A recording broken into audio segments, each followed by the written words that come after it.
So I want to talk to you a little bit about Google Scholar. Google Scholar is actually one of my favorite websites to use to conduct academic research, even though it's not technically a library search engine. Google Scholar is one of many places that you can go to search for scholarly journal articles. However, you'll find more than just scholarly journal articles. You'll also find things like books and book chapters, conference proceedings, and other kinds of research publications that have been uploaded to the free web. Kinds of information that you generally won't find on Google Scholar include things like magazine articles and newspaper articles. I think it's really helpful to start by talking about what Google Scholar is. Google Scholar is essentially an index. And by index, I mean that it keeps a record of the fact that particular scholarly articles or other kinds of information exist, but it doesn't necessarily provide access to that information itself. Google Scholar relies either on the free web or access to libraries like your university library to properly function and provide access to things like scholarly journal articles. So the first thing that you want to do when you're setting up your Google Scholar is make sure that your Google Scholar settings reflect which library you are affiliated with. You can do that by going up to the Google Scholar menu button and checking your Google Scholar settings. Under library links, you'll want to see if Wake Forest University is selected. If it's not, you'll want to type it in and use the checkbox to make sure that Google Scholar knows you're affiliated with Wake Forest University. That will provide you with access to several more articles than you would have had access to if you had not checked that box. This is particularly important if you are researching off campus. When you're on campus, Google Scholar knows our IP range and will automatically affiliate you with Wake Forest University library materials. But when you're off campus, it does not do that. Now that that's set up, we are ready to begin searching. In case it wasn't clear, while you're watching this video, I want you to also open up a new tab on your own internet browser and start doing a Google Scholar search along with me. Now I want you to start thinking about adding in some keywords related to your research question. Right now, I'm particularly interested in misinformation and information literacy. Now keep in mind that I said you needed to enter in keywords. It won't really be effective for you to put in an entire English language sentence into Google Scholar. So you'll want to boil down your research question into the main keywords or key phrases that best represent the concepts or themes in your research question.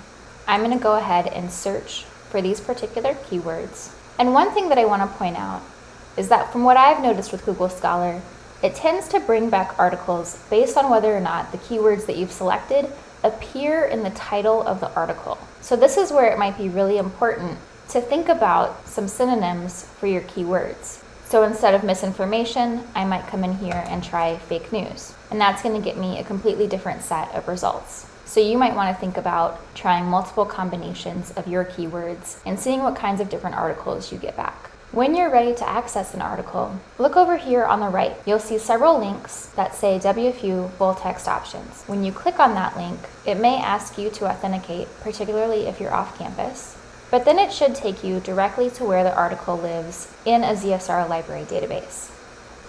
Sometimes you'll also see links to the database itself, and these generally will take you to the same place that clicking WFU full text options would take you.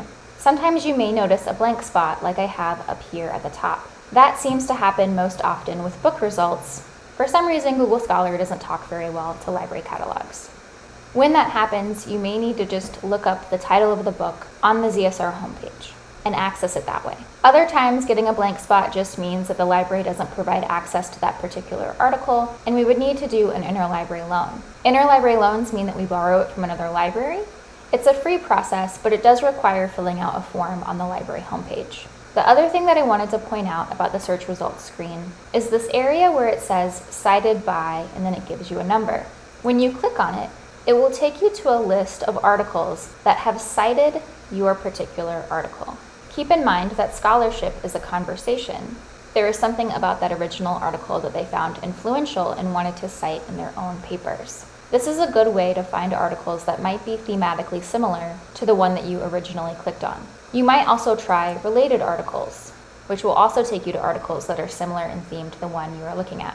One thing I wanted to point out about this cited by feature, though, is that it tends to preference older articles. If you think about it, articles and books that have been around for longer have had more opportunity to generate more people citing them. Now that might actually be helpful because it will let you know if that particular article has been very influential in that field of study. But you might notice in your results that the articles that rise to the top may come from the 80s or the 90s. And if you want articles or books that are more recent than that, you may need to come over here to the side and limit your publication date to articles and books that are more recent. If I have students who tell me that they don't like Google Scholar, the main feature that they dislike is that it doesn't really provide you the opportunity to narrow down your results to just peer-reviewed articles or just books. So this is where it's useful to think back to last week when we talked about characteristics of different types of information. You're going to have to use those context clues when using Google Scholar to figure out what kind of information that you're looking at. If you decide that you don't like Google Scholar at all, there's one great thing about Google Scholar that I think most of you will find useful, and that's if you have a known citation. So let's say you're reading this article, and as you're reading the literature review, you find articles in the literature review that you think might be relevant to your own research and your paper. So what you'll want to do is scroll down to the references section and find the article that is referenced in the literature review. Copy the title of the article or the book and paste it into Google Scholar.